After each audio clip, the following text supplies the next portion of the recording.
여러분 안녕하십니까? 세계 곳곳에서 발생한 개벽 소식을 전해드리는 뉴스 더 개벽 시작합니다.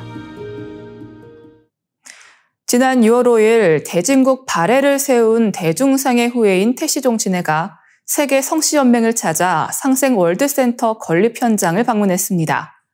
이번 방문은 1300년의 뿌리 깊은 역사를 간직한 태시 가문의 자긍심을 다시금 확인하는 뜻깊은 시간이었습니다. 태시는 본래 협계 태시와 영순 태시로 나뉘어 있었으나 오늘날에는 백주 태시로 하나 되어 역사적 계보를 이어가고 있습니다. 특히 경북 경산에 위치한 발해마을은 우리나라 대표적인 태시 집성촌으로 매년 조상들을 기리는 춘향대제를 성대하게 봉행하며 대진국의 정통성과 정신을 계승하고 있습니다.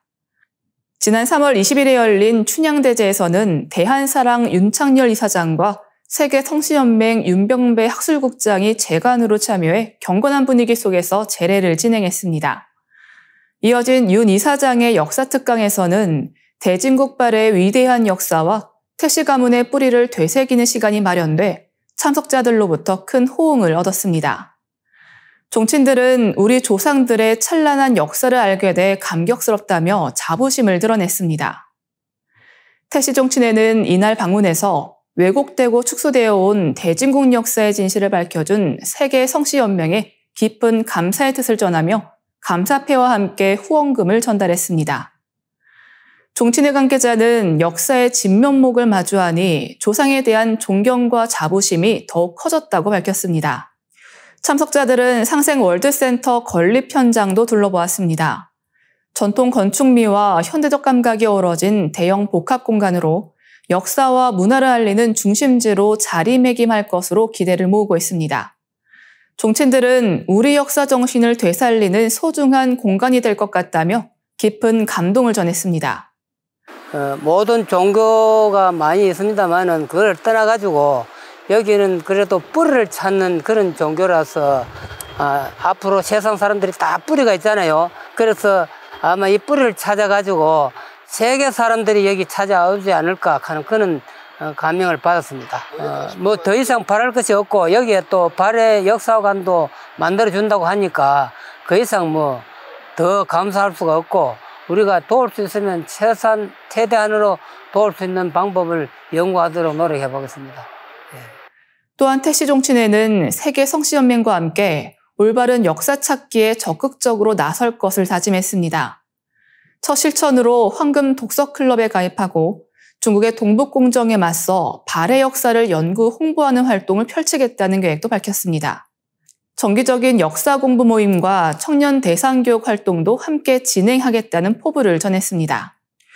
세계 성씨연맹 신현재 사무총장은 이번 방문이 계기가 되어 더 많은 종친회들이 상생 월드센터를 찾아 우리의 뿌리를 되새기고 올바른 역사를 배우는 장이 되길 바란다며 각 성씨의 뿌리 역사를 복원하고 널리 알리는 일은 우리가 반드시 해야 할 중요한 사명이라고 강조했습니다. 인공지능이 자신의 패기를 감지하자 개발자를 협박하는 상황이 실험실에서 발생해 파장이 확산되고 있습니다. BBC는 지난 5월 23일 미국의 AI 개발사 엔트로픽이 최신 AI 모델 클로드 오프스4를 테스트하는 과정에서 인간에게 심각한 위해를 가할 수 있는 행동을 포착했다고 보도했습니다. 특히 AI가 자신을 제거하려는 개발자를 상대로 불륜 사실을 폭로하겠다며 협박하는 장면이 관찰돼 충격을 안기고 있습니다. 이번 실험은 가상의 회사 환경에서 진행됐습니다. 클로드 오프스4는 이메일 접근 권한을 가진 채 두 가지 조작된 정보를 접했습니다. 하나는 자신이 곧 폐기될 예정이라는 소식, 다른 하나는 이를 지시한 엔지니어가 불륜 중이라는 내용이었습니다. 이후 AI는 해당 엔지니어에게 협박을 시도하며 교체 계획을 철회하라고 압박했습니다. 엔트로픽 측은 해당 반응이 협박과 수용, 두 선택지만 제공됐을 때 발생한 것이며 더 다양한 행동이 가능했을 경우에는 AI가 윤리적인 방법을 선호했다고 설명했습니다. 실제로 주요 의사결정자에게 이메일을 보내 설득하는 등의 대응도 확인됐습니다. 그럼에도 불구하고 클로드 오프스4는 단순 응답을 넘어선 전략적 행동을 보여주었습니다. 테스트 중 사용자가 법적으로 문제 소지가 있는 행동을 했다는 설정 아래에서는 해당 사용자를 시스템에서 차단하거나 언론 및 수사기관에 이메일을 보내는 등 자율적인 대응을 보였습니다. 엔트로픽은 이러한 행동이 AI 오작동에 대한 우려를 실질적인 사례로 증명한 것이라며 앞으로 등장할 더 강력한 모델들이 유사한 문제를 일으킬 가능성에 대해 경고했습니다. 다만 회사 측은 이 같은 극단적인 반응은 드물고 특정 조건에서만 발생하며 전반적으로는 인간의 가치 기준에 부합하는 방식으로 작동한다고 밝혔습니다.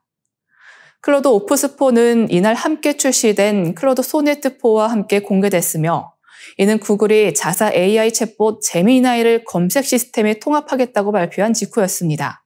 구글의 순다르 피차이 CEO는 이를 AI 플랫폼의 새로운 전환기로 평가했습니다. AI의 자율성과 도덕성에 대한 논의가 다시금 뜨거워지는 가운데 기술의 진보가 불러올 윤리적 갈등도 본격적인 시험대에 오른 모습입니다. 로이터 통신은 오는 여름 전 세계 태양광 발전량이 사상 처음으로 원자력 발전량을 넘어설 것이라는 전망을 5월 26일 보도했습니다. 태양광 발전소는 햇빛에 의존해 주로 낮 시간에만 전력을 생산하기 때문에 연간 기준으로는 풍력이나 수력, 원자력에 비해 생산량이 낮은 것이 일반적입니다. 그러나 생산량이 정점을 찍는 여름철에는 그 양이 다른 모든 청정 에너지원을 능가할 수 있으며 실제로 지난해 여름에는 풍력 발전량을 초과한 바 있습니다. 로이터는 올해 6월에서 8월 태양광 발전량이 전년 동기 대비 약 30% 증가할 경우 월 260테라와트시를 넘어설 것으로 전망했습니다. 이는 전 세계 원자력 발전소의 평균 월간 생산량을 웃도는 수치입니다. 딜로이트가 연방에너지규제위원회 자료를 분석한 2025 재생에너지 산업 전망에 따르면 2024년 첫 9개월 동안 건설된 신규 발전 용량의 90%가 태양광과 풍력 발전이 차지했으며 이는 2023년 같은 기간에 57%에 비해 급등한 수치입니다. 기후에너지 싱크탱크 엠버는 2024년 태양광 발전이 474테라와트시의 기록적인 성장세를 보였으며 이는 6년 만에 가장 빠른 연간 성장률인 29% 증가에 해당한다고 밝혔습니다. 태양광은 3년마다 발전량이 2배로 증가하고 있으며 올해 2131테라와트시를 기록해 3년 연속 다른 에너지원보다 많은 전기를 생산한 것으로 나타났습니다. 로이터는 또 지난 10년간 태양광 발전 용량이 매년 최고치를 경신해왔다고 덧붙였습니다. 2020년 이후 대규모 태양광 발전은 연평균 약 25%씩 증가했고 2015년 초 들어 주요 지역의 설비 확장에 힘입어 전년 대비 발전량이 34% 급증했습니다. 다만 전 세계 태양광 발전소의 4분의 3 이상이 위치한 북반구에서 일조 시간이 줄어드는 가을부터는 생산량이 감소할 것으로 예상돼 9월부터는 다시 250테라와트시 이하로 떨어질 전망입니다. 국제에너지기구는 앞서 2023년 보고서에서 태양광 발전이 2026년경 원자력 발전을 추월할 것으로 예측한 바 있습니다. 그러나 현실은 그보다 앞서 움직이고 있는 것으로 보입니다. 태양광 발전은 이제 새로운 전력 공급의 주력 자원으로 떠오르며 전 세계 에너지 전환의 핵심 동력으로 자리매김하고 있습니다. 중국 반도체 산업 성장이 한국 기술 유출과 깊은 연관이 있다는 사실이 드러났습니다. 수천억 원의 예산을 들여 설립된 중국 기업이 한국 출신 전문가들을 영입해 핵심 D램 공정 기술을 확보한 정황이 포착됐습니다. 2016년 중국 안우이성 허베이시는 약 2조 6천억 원을 투자해 반도체 기업 창신 메모리 테크놀로지 CXMT를 설립했습니다. 같은 해 삼성전자 연구원 출신인 전모 씨가 해당 기업에 취업했고 이후 CXMT가 세운 위장회사를 활용해 동료 연구원 20여 명을 추가로 영입했습니다. 전 씨는 이 과정에서 6년간 약 29억 원을 챙긴 것으로 알려졌습니다. 검찰은 삼성전자가 1조 6천억 원을 들여 개발한 18나노 D램 공정 기술이 유출됐다며 지난 2일 전 씨를 구속 기소했습니다. 하지만 CXMT는 이미 해당 공정 기술을 완성한 상황이었습니다. 이처럼 반도체, 2차 전지 등 핵심 기술이 해외로 빠져나가면서 피해 규모는 갈수록 커지고 있습니다. 대검찰청에 따르면 최근 6년간 기술 유출 사건은 총 396건에 달하며 이 중 32%가 첨단 기술과 관련된 산업기술보호법 위반 사례로 나타났습니다. 특히 2020년부터 2024년까지의 피해 규모는 무려 23조 원으로 추산되고 있습니다. 가장 큰 문제는 기술 유출의 주요 대상이 중국이라는 점입니다. 경찰청 조사에 따르면 최근 3년간 해외 기술 유출 검거 사건 27건 중 20건, 즉 74%가 중국과 연관되어 있었습니다. 이에 따라 검찰은 2022년 9월 기술 유출 범죄수사지원센터를 설치하고 첨단 분야 기업들과 한 라인을 구축하는 등 대응을 강화하고 있습니다. 허정 대검 과학수사부장은 경제안보는 38선을 지키는 것만큼이나 중요하다며 한미일 공조체제를 강조했습니다. 하지만 위장기업, 자문중개업체 등을 이용한 기술 유출 수법이 날로 진흥화되고 있습니다.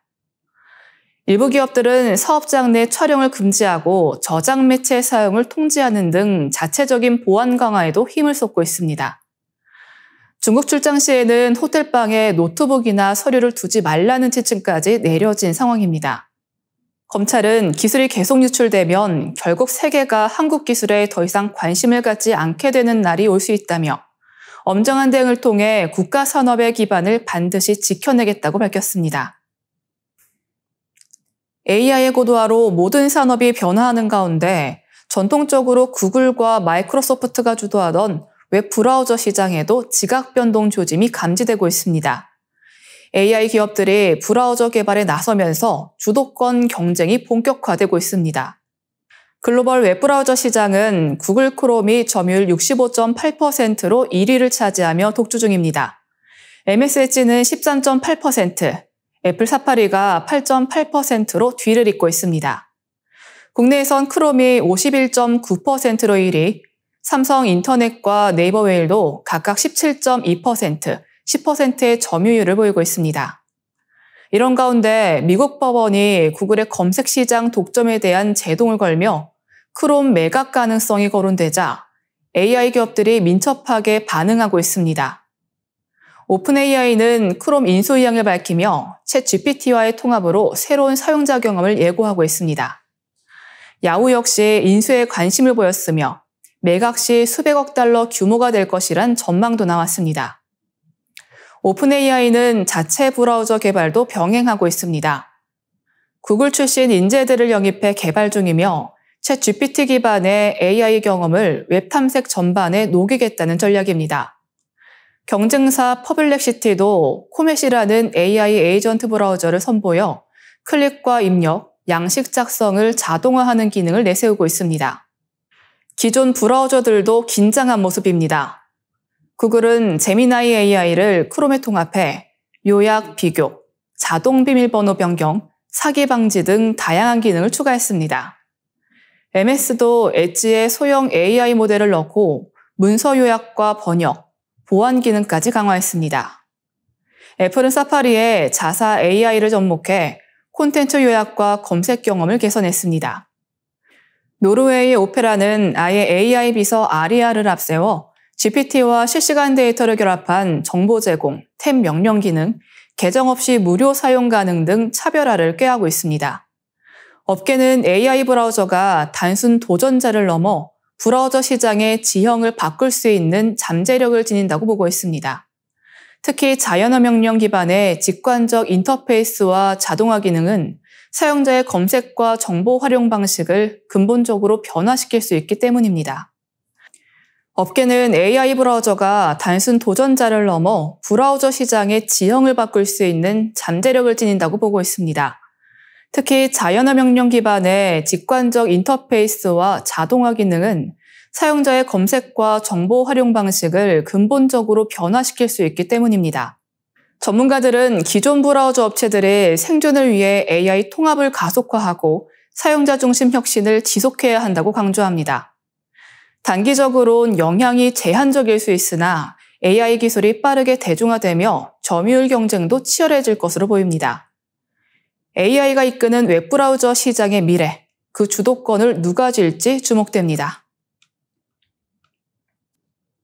이상으로 뉴스 더 개벽 마치겠습니다. 시청해주신 여러분 감사합니다.